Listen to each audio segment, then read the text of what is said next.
Sono state oltre un centinaio le chiamate ai centralini dei Vigili del Fuoco a causa della violenza del Fortunale che nella serata di martedì 16 settembre si è abbattuto sulla provincia di Udine e delle squadre comunali di protezione civile interessate dal maltempo.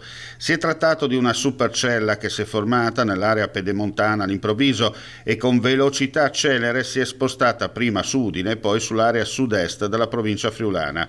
Epicentro cerchiato di rosso tra i comuni di Trivignano Udinese, San Giovanni a Natisone, Chiopris Viscone e San Vito al Torre.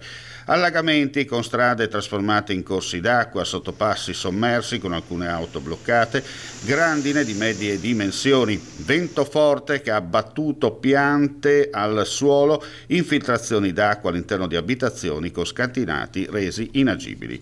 Per fortuna non si registrano alla fine feriti. Riepilogando, tra le 20 di ieri alle ore 7 di questa mattina sono 71 gli interventi per alberi caduti o pericolanti, allagamenti ed elementi costruttivi pericolanti portati a termine dal personale dei Vigili del Fuoco del Comando di Udine.